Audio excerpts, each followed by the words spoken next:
welcome everyone to today's digital speaker series with the co-founder and CEO of Cameo, Steve Galanis. We're extremely fortunate to have him for the next hour, where Steve will be sharing some of the insights, lessons, and achievements with the Greek community. So one of the missions of THI is to not only promote and stimulate the entrepreneurial ecosystem in Greece, but create connectivity and expand the network across the global diaspora, where we can find ways to collaborate, share insights and lessons. And we're very lucky to have Steve today to share a bit of his story, his Greek background, origin, and how that has inspired and helped him on his entrepreneurial journey and the path that he's taken on Cameo. So Steve, thank you very much for joining us today, and look forward to the talk. Why don't you give us a quick intro and give us your family story? Well, thanks for having me, Chris, and nice to meet everybody. Hopefully, I think at the end we'll be taking questions, so if you have them, shoot. I'm an open book. Anything you want to know, I'm all ears and happy to answer. My family's story started like so many of yours on this call. My dad was born in Sparti. My Papu's family on my mom's side and Yaya's family were from outside of Tripoli. I'm third generation on my mom's side, the Furla family. In fact, they actually came over in the 1890s to help build the World's Fair in St. Louis. And fun fact, if you win the St. Louis Marathon, you win the John G. Furla Memorial Trophy, which was named after my great Papu, I guess great uncle, not my Papu, but he was the first native St. Louian to finish the original Olympic marathon. On my dad's side, his father was a carpenter, came over right after World War II to build houses. My dad came over when he was 4. And then at 18, my Yaya and Papu and my uncle went back to Sparti, and my dad was supposed to go back too, but elected to stay. And, they were saying he was an American citizen, he could get a big prika in the village, but he ended up staying by himself. And interestingly, my family is now in the third generation of really making money from the camera. My Papu in Chicago, Spiro Furla, has a photography studio that's been around since 1945. I believe it's the oldest continuously run studio. And then my uncles on my mom's side are a movie producer and a professional photographer. And then now I'm building Cameo, and all 3 businesses are really helping us, again, tell stories and share magical moments through the camera. So it's kind of interesting that this is the 3rd generation in a row that this is how our family's making money. So how would you explain Cameo? So let's say you go back to Greece this summer, you're in the Horiyo. To someone who's never heard of it, how would you explain what it is, what the mission is, and what value you bring to the community? So Cameo's mission is to create the most personalized and authentic fan connections on earth. And the very first product that we rolled out, the core Cameo video, is a personalized video message. So imagine your favorite athlete or actor or musician wishing you happy birthday in a video form. That was the first product that we started. And as we think about our long-term vision, how will the world change in 10 years because of what we're doing? We believe we're building technology that will enable each and every talent on earth to have a personal relationship with every one of their fans. And if I had to create a math equation that explains what we're doing, it's for X amount of money, you as a fan should be able to pay to do Y activity with Z person that you admire. So where did the idea come from? So put us on your career path. You launched this business a couple of years ago. What were you doing before? And what was the big insight? Yeah, 4.5 years ago, we actually had the idea for Cameo at my Yaya's funeral of all places. My Yaya Helen had just passed away. I was driving my co-founder Martin home from her funeral. He had flown in from Los Angeles for the day, and we started talking about this idea that the selfie could be the new autograph. He was an NFL agent at the time with one player, and he told me that this guy had such a big personality, but he couldn't find him any type of off-the-field marketing endorsements. He pulled out his phone and he showed me a video of this guy congratulating his buddy on becoming a father for the first time. And the guy's driving, he's all tatted up, and it was such a unbelievably cool video. I'm like, Martin, we need to figure out how to sell those. So the next day I flew to Los Angeles. We started dreaming this up. We recruited Devin, our other co-founder, who was a former Vine star and also the most talented engineer that I knew. And we set upon working on the business that would become Cameo. And making the jump from, I believe you're at LinkedIn at the time, or in a corporate seat. So how did you explain that to your family, to your parents? I'm assuming, traditional family like to see you climb the career ladder, really pulling an audible here. Yeah. Well, I'll tell you, I told my parents that I had left LinkedIn and I showed them my letter of resignation. We were in Cabo. I remember it was January 5th. The reason I remember the date, it was exactly my 2-year anniversary of being there. And I loved LinkedIn. In fact, I think my first week, I remember telling my parents I could see myself working at this company for the rest of my life. But that entrepreneurial bug hit. And a few days before, I was in Nicaragua with some friends, and I remember sitting on New Year's Day. We were watching the sunrise, and one of my coworkers from LinkedIn goes, "Steven, this idea is so big. If somebody else, does this and builds $1 billion company, and you're still working at LinkedIn, could you live with yourself?" And to be honest, the answer was no. And at that moment, my brain chemistry changed. I knew I had to go pursue this, and funny enough, my mom and my brother right away loved the idea and invested in it. And my dad passed on Cameo's friends and family around because he felt that the family had too much exposure.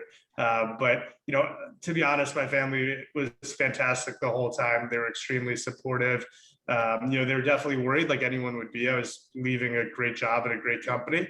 But looking back on it, it was very clear that it was the right risk to take. It's funny, I'll never forget this. The first meeting I had with you in Chicago, I think it was right after your Series B round.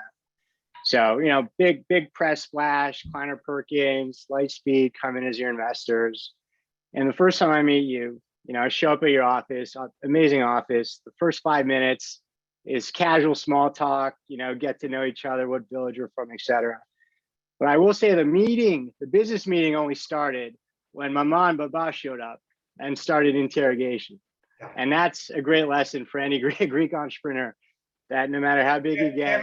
Cameo's office didn't feel that different from the Greek-owned restaurant, right? Yeah. So again, great that there's a legacy and a history and a great family supporting you. So take us through the first, I guess, year or so. So this obviously an obscure idea, unclear how developed the creator economy was then. But you were very much at the beginning of it. So from a fundraising perspective, from a product market fit perspective, what was that like in the early days? Yeah, look, I mean, today everybody's talking about the creator economy and this idea that, people can use their phone to make money, whether it's by creating digital content or music or, whatever else. And that whole model is based on fans paying the talent for their creative work. In 2016, 2017, when we were getting the business off the ground, this was an extremely taboo idea. The fact that, and Chris, this from your family being involved with professional sports, it was crazy to think that people on the Washington Capitals, for example, would be charging their fans directly when the fans are already paying to go watch them. But one of the realities that happened in that year, in 2016, ESPN had created a documentary called Broke. It was one of the 30 for 30s. But in the documentary, it said that 80% of NFL players go broke 5 years after playing their last game. And the more that I started digging into this, I realized that the same problem was happening in the creator economy. In YouTube, the top 3% of YouTubers make 97% of all the ad revenue. In music, the top 1% of musicians make 90% of all the streaming revenue and 94% of all the touring revenue. In the Screen Actors Guild, one of the oldest memes in Hollywood is the out of work actor or actress who's bartending or being a waiter while waiting for their next gig to come up. 99.9% of the Screen Actors Guild is unemployed at any given time. So our big insight was that there was a huge gap between fame and monetization. As the world was coming and social media was rising, as Instagram was rising and Snapchat and YouTube and Twitch and all these new creators were coming out, the top of the heap, they were making a ton of money, but we really felt that there was this gap between people who are more famous than they are rich. And we really felt that we had the opportunity to offer a very unique value prop to them, which was to help them get paid to become more famous and more beloved. And in the early days, I'll tell you, I remember the first time we launched. When we launched the website, 0 people came to the site. Cassius Marsh of the Seattle Seahawks, who was our first investor and first talent, was getting lit up on Twitter by the trolls. You're a millionaire athlete. How could you be charging people, to say happy birthday to them? But the first person that ever got a video, when he sent us the reaction of his daughter, who had just turned 16, and she was so happy because Cassius was her favorite player of all time, and she was crying. She was so happy. When we saw that reaction, we knew that we were going to have something. So the question was never like, would fans want it? I think we can all think of someone we're a fan of, and we can imagine them, wishing us happy birthday or congratulating us or roasting us. But that's such a classic, like, human moment that would work in Greece, it would work in Asia, it would work in Africa, all over the world. Like, we've all love our heroes, and to actually have them say your name and get to know you, like, that's a pretty magical experience. The question for us was going to be, could we get talent to do this at scale over and over again? And so let's rewind to March 2020. Right? Yeah. So you close your Series B round. You're starting to inflect. The pandemic hits. You as a leader, what did you do, and how did you position a business not only to survive but to capitalize on this unique opportunity? Yeah, well, first, I think, like every CEO, it was kind of oh shit mode. We were one day away from signing a 10-year lease on our new headquarters in Chicago. This was March 9th, 2020. And the reason I remember that date, that night, the Rudy Gobert in the NBA tested positive. The next day, the market crashed, and basically nobody's been back to offices since. So, I had that gut feeling that I should hold off. I chose not to. That first week when the market crashed, our sales went down by 50%. So at that point, we really didn't know what was going to happen. In the weeks to come, 40 million Americans found themselves out of work like that. And we were not selling, Purell or toilet paper or masks, right? We're selling a nice to have, not a need to have. So we didn't know what was going to happen with our business. And then the thing that was really interesting was, for years, talent that hadn't joined Cameo largely didn't join because they said they were either making too much money or they didn't have time. And suddenly, everybody in the creator economy and in sports and in entertainment, everybody was out of business, right? They're all sitting at home just like you and I were. And they came on, they gave us a shot. They used Cameo as a way to connect. And when things like Mother's Day happened and Father's Day, when you couldn't see your mom, you couldn't see your dad because everybody was locked down, people started coming to Cameo in droves, and the business exploded in ways we couldn't really understand. And now with the economy, reopening, we're seeing folks going back to work, the economy, sports coming back online. What role do you want to play, and how are you taking that platform and really expanding it as the world reopens? Sure. Again, I talked about this like larger idea of the marketplace for people's time. For X amount of money, you should be able to pay to do Y activity with Z person. We have gathered a lot of Z people over the last 4.5 years. In fact, there's over 40,000 people on Cameo today. And now that the world's opening up, we're excited to start opening new surface area. Like today, Cameo is meeting someone on a video message, but tomorrow it might be them showing up at your son's graduation party, or coming out with you and your friends to watch fantasy football. So that's the type of thing we'd like to enable in the future. And assisting that is, obviously, you raise a pretty material funding round in March. So why don't you talk to us about that and what you're looking to do with that capital as you grow the business? Sure. So I guess about 6-7 weeks ago, we were fortunate to close our Series C funding, and the business raised over $100 million from some of the top investors on earth. What we're really excited to do with this new funding is to spread the Cameo story all over the world. Today, 26% of our business is coming from abroad. We sold Cameos in 178 countries last year, and we have creators in 138 countries right now. So for us, it's taking these new funds, working with some of the exciting new investors we've come on the cap table, because again, we believe this business will work just as well in Greece or Brazil or Japan or Korea as it would in the US. And now we have the funding and resources to go and really try to scale this around the world. So I'm told that after that funding closed, you took your first vacation in a couple of years. And during that 1 week, a company called Patron raised money, a company called Dapper Labs raised money, and a company called LinkedIn announced their creator strategy. So question one is, will you ever take a vacation again? And question two is, how do you think about the ecosystem evolving as more folks look to take advantage of the idea you spawned? Look, I think it's very clear that the creator economy is here. It's here to stay. There are 50 million people on Earth today who consider themselves creators and are trying to make a full-time living through that. When you look at the pipeline, and I know to the parents in the audience, they're not going to like this stat, but more American teenagers want to be influencers when they grow up, want to be TikTok stars or YouTube stars than doctors, lawyers, accountants, cops, firemen, robbers, any other thing combined, right? So the pipeline is strong. This is what the creative class wants to do. And when you look at, some of the biggest stars on earth, people like Billie Eilish, right, who was able to win Grammys with a $99 microphone, making her first tracks, with at-home off-the-shelf material. Like, the dream is open for everyone. So there's been a huge democratization of the creative process, and it's spurring people it's allowing people to follow their passion. So I don't think Cameo is the only big business that's going to be built in this space. I think Patreon's here to stay. Everything that's going on in NFTs, of course, is really exciting. And all of the new innovation that's spawning. I can't tell you how many entrepreneurs come to talk to me about ideas that is Cameo for X. And when I was starting, entrepreneurs used to talk about, I'm building Uber for X. So it's gratifying, but we have to stay innovative, and we have to make sure that we're maintaining our market leading position. Otherwise, somebody will pass us up, and creators will find more opportunities on other platforms. And that's why we have to keep innovating and reinventing ourselves every day.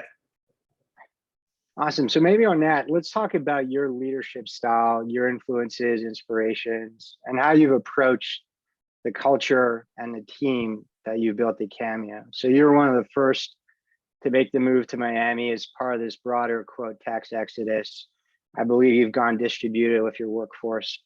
So what are some of the leadership imprimatures that you're putting on Cameo? Sure. So number one, at Cameo, we like to hire for hungry, humble learning machines that love roll out the red carpet. People who are very competitive and love to win, but love winning together. So that's the type of person that we try to attract in there. Culture is a really interesting thing. We have expanded. We had a all hands yesterday, and we were talking about where the company was exactly a year ago, right? A year ago, George Floyd ended up dying. We had a big all hands about it. How can we help as a company? How can we get more diverse? How can we be more inclusive? How can we help make the world better? And the thing that was really interesting was we had 125 employees at that all hands. Fast forward a year, right? We have about 300 employees. So there's 200 new people at the company that weren't there a year ago, and none of these people have met in person. One of the decisions we made when I didn't sign the 10-year lease on the new headquarters, we decided to open the aperture up and tell people they can work from anywhere as long as they have an internet. So now we have employees in 29 states throughout the country. And prior to that, people were only in Chicago and LA. So it's a really, really big shift. I'm in Miami now. My CFO is in New York. My COO is in the Bay Area. My CTO is in Tampa Bay. My co-founder, one is in Lake Tahoe. Another one is in Los Angeles. I mean, we are spread out. So even if I were to say we're going back to offices, I don't know where to put it. 33% of my employees are in Chicago, and that's the biggest space, but people are spread all over the place. So when you're thinking about building a culture in a world where people can't say, one thing I always tell people is that culture is not monolithic. It changes every time you hire somebody. Chris, if I hire you on the team and you're a pain in the ass to work with, the culture of the team gets worse for those 10 people that are on Zoom with you every day or collaborating. On the flip side, if you come in and you're super helpful and you get all your work done, the culture is improving. So I always say every time we hire somebody, the culture gets better or worse. Another thing that's been really important in my leadership and development, I'm leading the biggest company. Every time we hire someone, it's the biggest company I've ever led. So, every single day is uncharted waters. And when a business is growing 450% year over year, like ours did, I have to show up a year later 450% better than I was before. And I'm doing that primarily through great mentors and coaching. And I can't stress enough like how important coaching and mentorship is.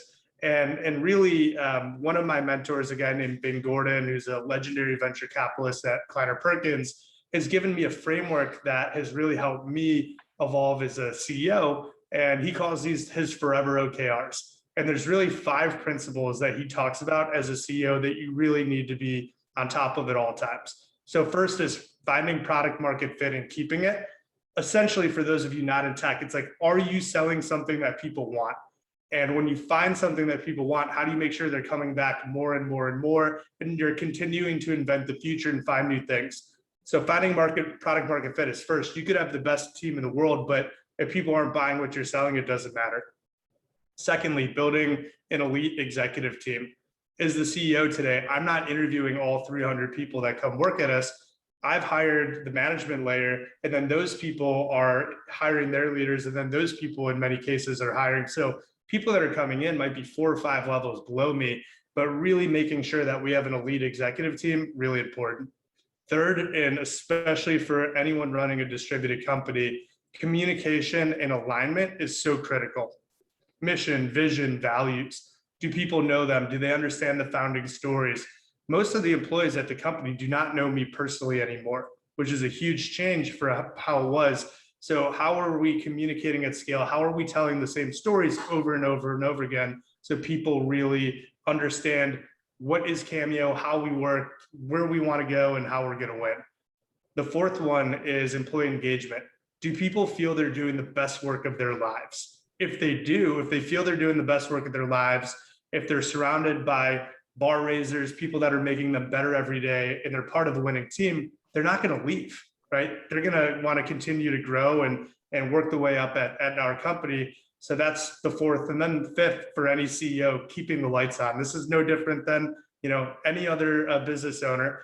So many Greek-owned businesses probably on this call, but as CEO, I got to keep the lights on.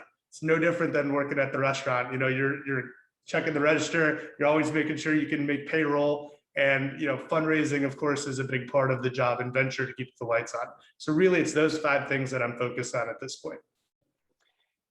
And that's internally focused. When you think of strategy in the external environment, the M&A activity this year alone has been mind-blowing. This morning, Amazon announced to buy an MGM. Yeah. Earlier this month, we saw the Verizon spin out of the digital assets there. We saw Discovery and Warner merger. What are your thoughts on the future of media and this idea of Web 3.0? Number one, I think that there's really 2 types of businesses out there. There's consolidatees and consolidators. And it's really important as a founder to understand, like, are you the company that ultimately could suck others up and build your larger vision, or are you going to end up being a small cog in a very large wheel of somebody else's? And at least that for our business, we have conviction that we're a consolidator. We think that we can take a lot of these interesting little companies, bring them into the fold at Cameo, and again, start building out the equation for X amount of money, Y activity with Z people. So if there's somebody that can bring us more Z people, that would be interesting. If there's a business that can help us bring other Y activities in the fold, that would be interesting. When I look at the content, the future of media, it's really interesting. Another one you didn't talk about today, Chris, I saw The Athletic and New York Times are talking about, a full purchase of that, which could be, huge for journalism. It's the future of sports journalism. The very interesting difference today is that the creators, whether it's the authors at the papers or the broadcasters on Fox News, who all can have their own podcast shows, the talent are more famous than the brands at this point, which is really interesting. So the distribution is all about aggregating these people with huge networks, as opposed to, having a monolithic paper like the Washington Post or the Chicago Tribune. That's the brand, and the writers are interchangeable. So people are going direct to fan. Substack is another one of these businesses that has been fundamentally changed media. And I think this direct to fan monetization, direct to reader monetization is going to be something to watch out for in media 3.0. Great. So we're going to open it up to questions in another minute or two. So feel free to drop those in the chat or reach out to Artemis or Peter.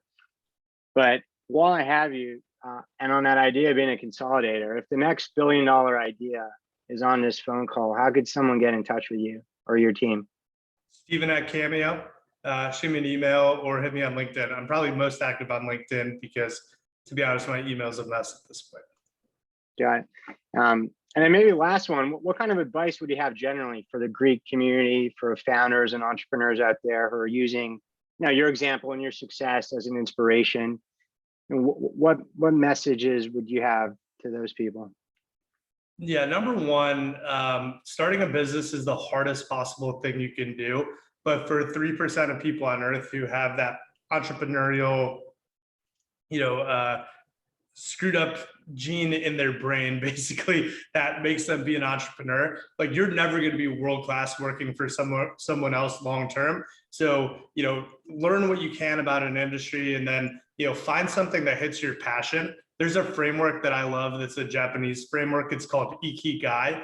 And it really believes that you can't become world-class at anything unless you're at the intersection of what do you love to do? What are you great at? What does the world need? And what can you ultimately get paid for? So try to find something that's right in the middle there. And if it's something that's like that you would be doing for free, right? Like, I love sports. I love entertainment. When I was an options trader, when I was at LinkedIn, I was producing movies on the side, and I was, playing fantasy sports all the time. So for me, like, it was so natural that this would be the business that I would start. So try to find something that, follows your passions, because if what you're working on is almost, it feels like you're playing, you'll be able to work as hard as necessary to actually win.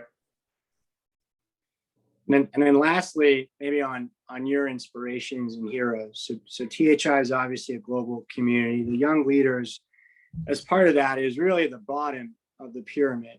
It's most folks early in their careers who have looked up the great heroes and exemplars of ancient Greece, modern Greece, Greek business community, and I've used them as touchstones and examples. And it's great to have a young leader like you, part of the community, part of the ecosystem. And we certainly appreciate your time today and the contributions you've made. So let's open it up to questions, and we'll fire away. So the first one's from Michael in Boston. The question is, was there a time in your journey that you felt like you wanted to give up? And if so, how did you stay in the game? What made you stick with it?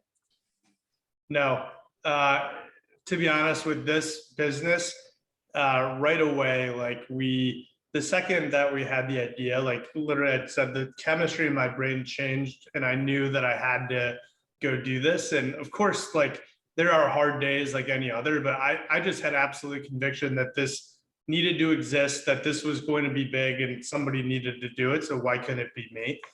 So I really never had any point in the process where I'm like, shit, I don't want to do this anymore, or, I need to give up. Even in the early days when, it was hard to raise money, or, talent. Imagine, like, building a marketplace where you're connecting famous people with fans, and you have no famous people and you have no fans on it, and you're trying to solve the chicken and the egg question. Even at that point, I think I was just as passionate about the business as I am today.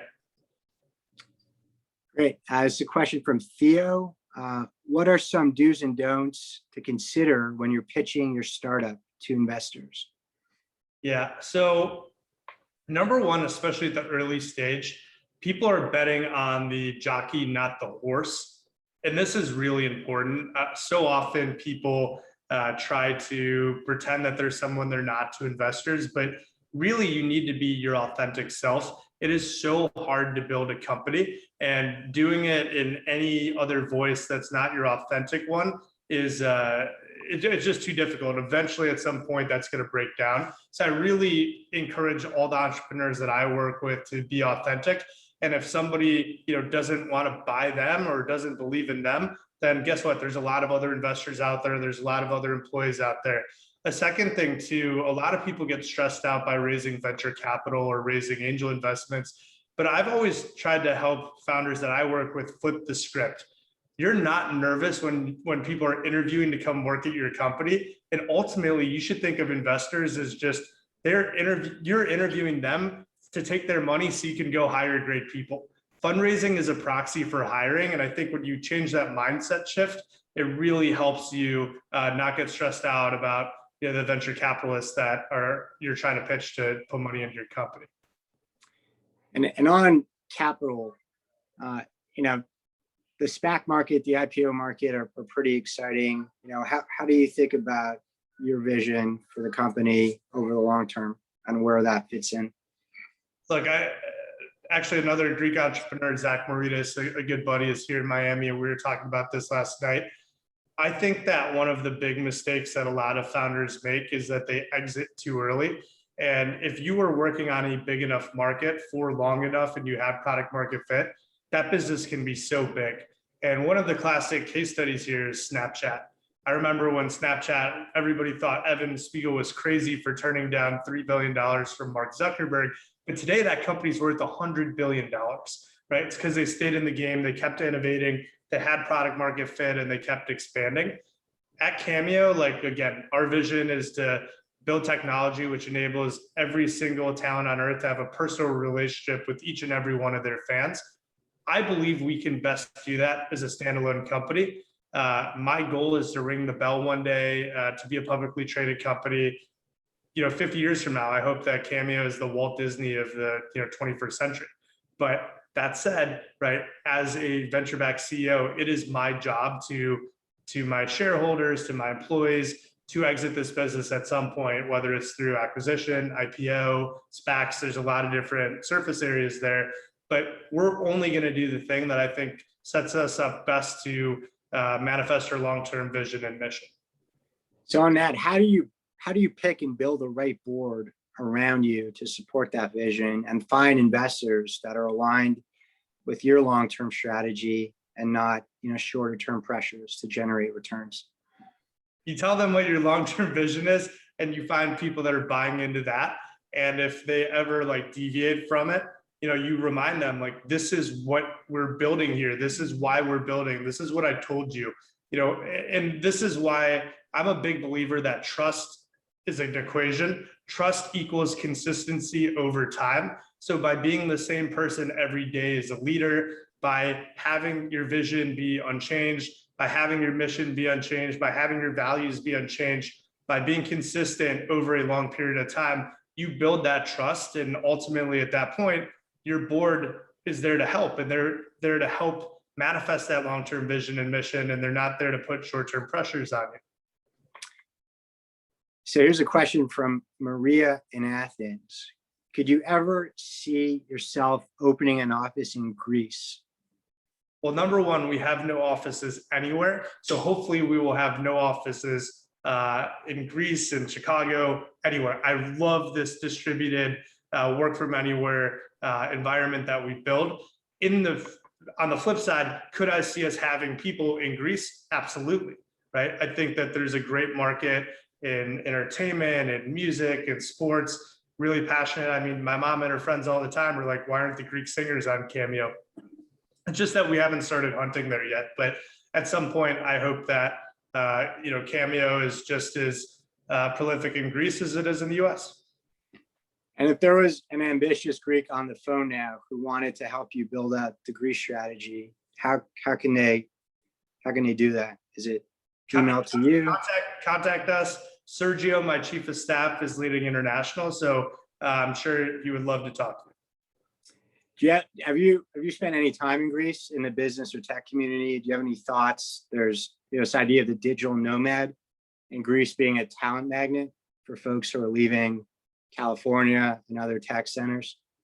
I've spent time in Greece, but I haven't spent much time yet with the Greek tech community.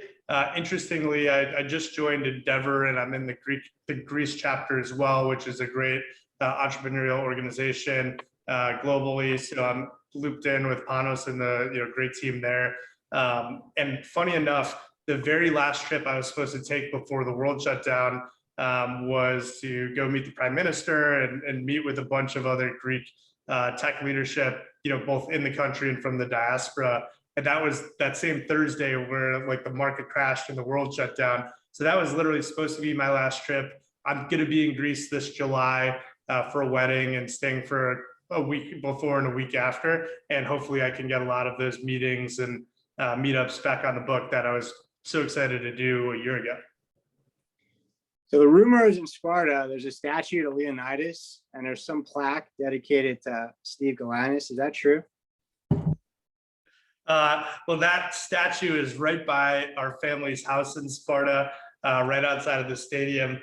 I do not believe that there is a plaque for me yet, but fun fact, the mayor of Sparta reached out and congratulated me, and he said that, on behalf of the Spartan people celebrating the 2500th anniversary of their great victory at Thermopylae, they did invite me formally back to Sparta to have some type of feast or parade. So I'm excited to get back there, hopefully this summer, and see what that's all about. My dad was excited about it. What islands have you been to in Greece? Which one is your favorite? I've been all over. My Aunt Babu on my dad's side lived in Sparta, so every summer we would go back and then we would spend time going to different places. I personally, I love Rhodes. I love Crete. I'm a historian. I'm a history major, so seeing the old city in Rhodes or seeing the Minoan civilization in Crete is amazing. But I have to say my favorite islands are the Ionian Islands for sure. My godbrother Tommy has a beautiful restaurant in Lefkada, and going to Kefalonia, Zakynthos, all those islands up there, absolutely stunning. So when all of my American friends say they want to come to Greece and ask where they should go, I always point them to the Ionian side versus Mykonos and Santorini are amazing, of course, but if you want the real Greece, I always tell people to go there. Great. And this is one from John in New York. Do you think philanthropy is part of a successful business strategy? Do I think philanthropy is part of a successful business strategy? Look, I think that the better you do, you have an obligation to give back and to help the world. One thing that's really exciting about our business is that, and I tell my team this all the time, like we've raised a lot of money for charity. Last year through our Cameo Cares, we raised over $1 million for charity. So, I would say like we're doing our part in a big way, especially for a company at our size and scale. That said, I think it just depends on like what your business actually does. So the way that we're changing the world is not so much for the money that we're giving people or people are raising on the platform. It's actually the smiles that are being put on people's faces every day. And I think my employees and the talent on the platform get so excited about what they do because they're putting smiles on people's faces every day. And they're bringing happiness into a world that, so much shit is going on every day, right? You look at what's happened, what's been going on in the Middle East, what's happening in places like Colombia right now. Everywhere you turn, there's just, bad shit happening. And, the joy that people can get from, the 30 seconds or a minute video that we're providing, that's how we're changing the world. That's how we're making it better in our own way. But yes, I do think giving back is important. Oh, now, why don't you share the cameo feature you had of John Bon Jovi and how that worked? Yeah, recently for Mother's Day, John Bon Jovi came on the Cameo platform to raise money for his foundation. And in one day, he was able to raise $140,000 for the 100 videos that were bought. So, such a cool way to delight fans on Mother's Day while also doing good for a cause that, you really believe. And that's something that we do regularly with talent, all the time. Here's a funny one. If Cameo existed in ancient Greece, which philosopher do you think would be most popular? I think the easy answer, people would say Socrates, but the problem is Socrates would just be coming and asking questions. So you'd really need, if Cameo calls our synchronous video chat product was going, he'd probably be your guy. But I'm going to have to say, Aristotle would be, I think he could go on some better rants and really like talk about the self and all the different things of the universe that he loves to talk about. So I would say Aristotle would probably be best on Cameo. What has been the most popular Cameo to date? The person who is booked the most is actually James Buckley from the show In-Betweeners in the UK. But the guy that's making the most money is Brian Baumgartner from the show The Office in the US. And he made over $1 million last year on Cameo.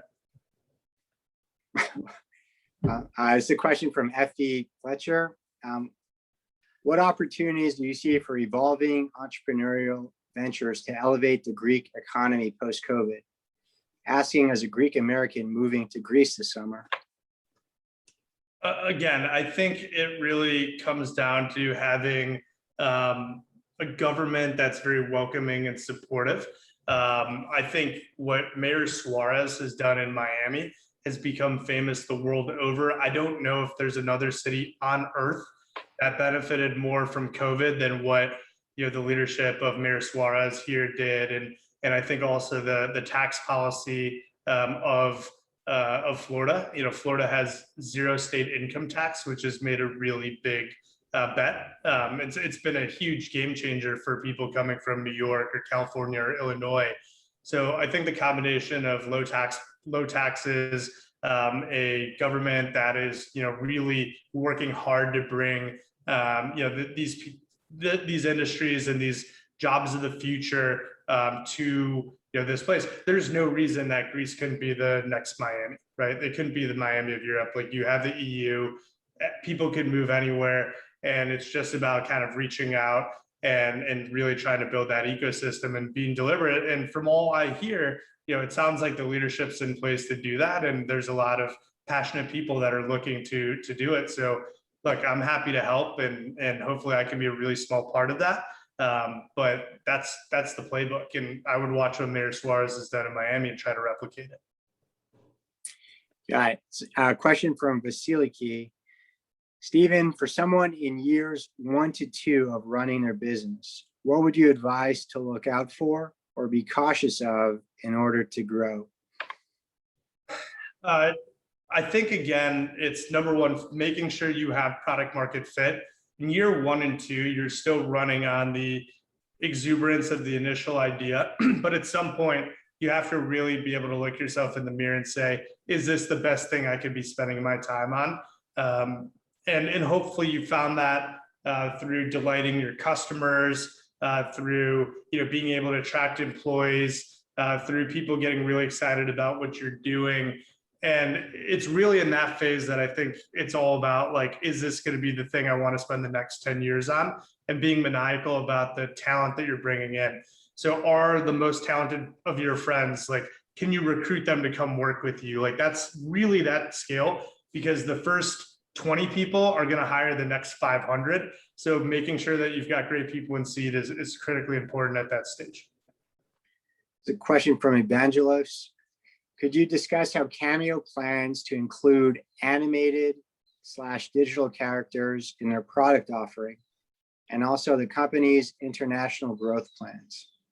Yeah, the other place I was right before COVID, I just left Japan, where I was at one of the major anime conventions, and I was learning about all the technology that's coming, because we're excited to get digital characters on the platform. My co-founder, Martin, has they're now 7-year-old girls. They were 3 when we started the business. And I remember when we were first starting, he's like, my daughters love My Little Pony. And if I could get my twin daughters the My Little Ponies, like, I would buy that every day, because I'd pay any amount of money to put a smile on my daughters' faces. I believe that's still true. And the technology, especially when you're looking at deep fakes, it's catching up really quickly. So I would be really surprised if 2 years from now, digital or anime characters are not a big part of the Cameo offering. On the international plan, as I mentioned, right now we're hyper focused on building the supply side, so getting famous people all over the world. And we're not thinking about it on a country by country basis. We're thinking about it on a language by language basis. So, right now we're putting a lot of emphasis on first building out our Spanish and French speaking ecosystem. And then, from there, we will continue to take other bets. But we're going to start with that first because we can cross-sell that into people in Montreal, right? Canada is our second biggest market today, and a lot of people there speak French. And there's a lot of Americans that speak Spanish. So we're going to focus on that first. And then we're going to continue to work on other languages that, have a lot of people that speak them. Great. It's a question from Jason in LA. What do you look for from your board members? Integrity, conviction, and one that I love. I remember at my Series B, I was talking to some founders and I asked the same question. And the best answer I've ever heard is, who would you pay to go to dinner with? Right. So try to find your board member should be somebody that you couldn't hire, and that's why you're putting them on the board. So really have that high of a bar. Like, would you pay to go to dinner with that person? And if the answer is no, you should find somebody else. So how did you recruit your board? New idea, first time founder. How did you convince someone to join you on the journey? Who's well in their career, have a great reputation, probably seen success, and could do whatever they want. So historically, most of our board members join through meeting the investment in the company. So we have a board member from our Series Seed, our Series A, our Series B, our Series C. So those people I had to convince not only to join the board, but to put a bunch of money in. We had our first independent board member, Rich Rosenblatt, that we added last year. He was the former COO of MySpace and had been the CEO of multiple publicly traded companies in media, and really is one of those guys in LA that best bridges the gap between Silicon Valley and Hollywood, and was just a natural fit. Saw what we were doing, totally got it, understood the distribution advantages of our business. And we're about a week and a half away from announcing a major board member that I can't talk about yet, but even that process was going to him, explaining the conviction that I had for what this business was going to be, showing him how he could be uniquely helpful. And in that case, there was passion on both sides, and we invited him to join the board. And I'm excited for you guys to see who it is in the next couple of weeks, because it'll be a really big story. Cool. Two-part question. One, if you can have any talent on the platform, who would it be? From two perspectives. One, the most monetizable. And then two, for your own personal satisfaction. So if I could have anyone on Cameo today, I think after watching Bon Jovi, seeing how passionate music fans are, especially of these legendary artists. So, I don't know, maybe that would be Beyonce or J-Lo or Taylor Swift. It just feels like that caliber of artist just elicits so much emotion and people just love them so deeply. So I'd probably go with one of those three. And then, for who I personally would be excited to hear from, I joke about this all the time, but I was a hockey goalie my whole life. And Eddie Belfour was the goalie of the Chicago Blackhawks when I was a kid. So getting a cameo from Eddie Belfour, which only the people that grew up with me that I've been playing hockey with since 3-4 years old, those are the only people that would know that that's the person that I would love to hear from. But Eddie the Eagle, if you're out there, we'd love to have you. Although Chris, I feel like you could track him down. Yeah, we'll try to do something there. So Nick from Chicago, how hard was it to find the seed funding to get it off the ground? How hard was it to find the seed funding?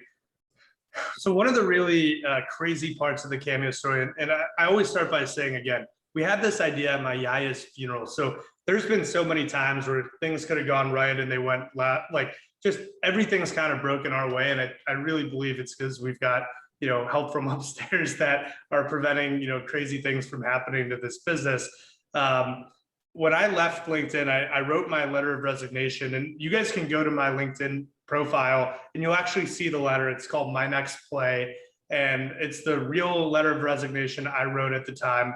I told a story of this guy named Mike Gamson, who at the time was #2 at LinkedIn. And the very first day I worked at LinkedIn, Mike is on screen to 32 offices around the world. He's in Chicago. And the first thing he said, 9 a.m. on my first morning at LinkedIn was, "Welcome to LinkedIn. 2 years from today, none of you will have the job we just hired you for. We know that, we support it, and we literally have the data to prove it. Your job in the next 2 years is to figure out what's your dream job. Our job is to help you get the skills you need for your next job, whether it's internal or external. And all we ask is whenever you're ready to leave, you find someone better than you to take your place." Like, that was crazy to me. I'd come from trading where there was no growth mindset. I was in the options pit, and if I'd ever told my bosses, like, I want to do this, I want to do that, they would have just fired me. And here I'm at a company that's talking about this. So I mentioned that my last day at LinkedIn was my exact 2-year anniversary. So I told that story. And then Mike Gamson ended up getting this email, reaching out to me. And then 3 months later, cold called me and led a $500,000 seed investment on the spot because he was so excited about what we were doing. So again, that was like a miracle. It wasn't planned. We didn't have a pitch deck till our Series C fundraise. So we'd raised, about $67 million before we'd ever put a pitch deck together. So I really think it comes with having deep conviction, being extremely clear about what you're trying to build. And also, like, the cool thing with our business was I could always just show people the Cameo and the reaction videos.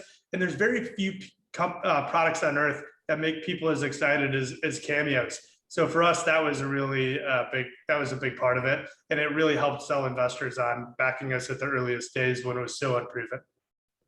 It's a question from Tina. What do you think separates Cameo from all the other tech startups? Is it something unique? What are the ingredients?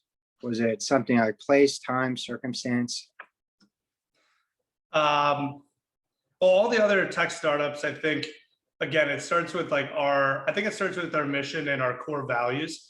Our core values are really critical to the company that we built. So our first core value at Cameo is roll out the red carpet. And it's this idea that every single person that interacts with our brand should feel like they are on the red carpet of the Oscars, right? So they should feel like a star, whether that's a customer, whether that's a talent, whether that's someone willing to work, trying to work for us, or a member of the press. We just really believe that. Secondly, fight for simplicity. So there's a million things we can do, but be hyper focused on finding product market fit with your core and then continuing to build on that all the time. So you won't see us saying we're doing 50,000 things. Like, we're trying to do one thing exceptionally well first before we try to do other things. Run through walls is important. This is a business that we literally built sliding into people's DMs on Instagram and Twitter. The talent agencies were not helpful. Like, we didn't have any more connections than probably anyone on this call did when we got the business started. This was really all about hustle, and we've tried to maintain that. And lastly, make it memorable. Everything that we do should be memorable. When you get a Cameo, you should remember it for the rest of your life. You should tell all your friends about it. They should remember it. So those are the 4 things that I really think make us different. And that's what defines how we get work done at our company. And on that, Costa from New York asks, how has your business model evolved, and how do you see it evolving in the future, if at all? Again, it's pretty crazy. Our business model is identical to what it was when we first started, almost identical. Today, we have a couple other business lines, but every single talent on the platform is still on the exact same split we started at the beginning. We make money by taking 25% of all the videos, and the talent gets 75%. They set their own price. That was true 4.5 years ago. It's true today. We now have started to add some additional products, but that 75-25 split is the revenue stream for everything. Revenue split for everything, rather. I think we have time for a couple more questions. So if anyone wants to throw some in the chat, otherwise we'll just roll these off here. This is George from DC. What have been your biggest stumbling blocks until now? And what are your biggest challenges today? The biggest stumbling blocks are almost always hiring, and really hiring at the executive level. It is so painful when you make a wrong hire, but you have to have the courage to identify it quickly and move on. Because if there's somebody that you don't trust in leadership and you let them in seat, they're going to hire their people that, if you don't think they're great, they're probably not going to be able to hire great people. And then that gets really painful.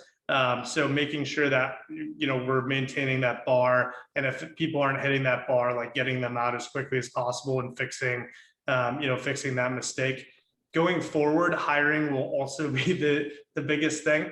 This year, Facebook and others have announced that they're going to try to copy Cameo. And the difference between people working on Cameo at Cameo and people working on Cameo at Facebook is if Facebook's Cameo doesn't work, nobody loses their job.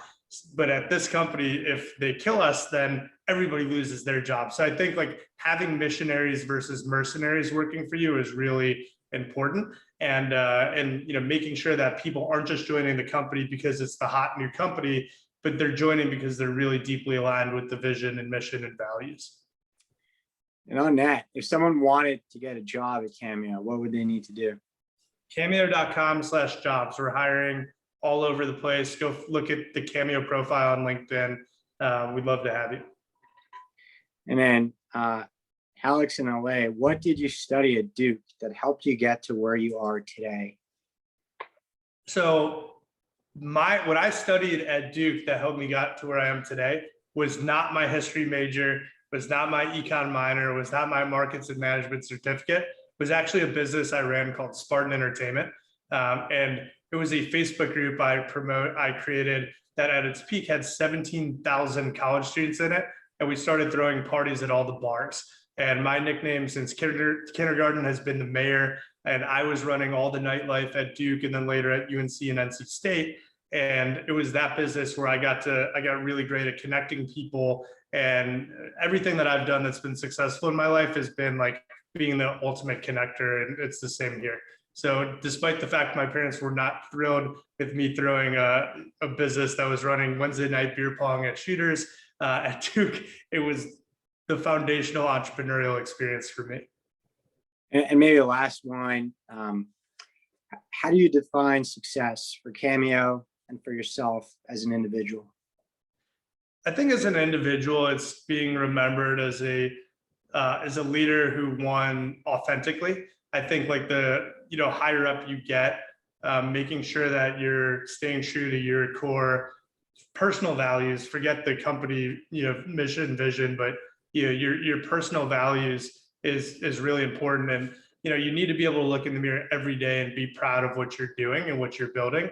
And then for Cameo, like my hope is that again, this becomes like the Walt Disney of the 21st century. This is a company that lives for 100 years and becomes absolute force in entertainment and talent and sports. So I think the future is really bright. I hope to be running this company as long as I possibly can, because I have my dream job and I truly would not switch jobs with anybody in the world for any amount of money right now. Well, that's a great place to end it. I guess two things: if folks and people want to follow you, what's the best way to keep in touch?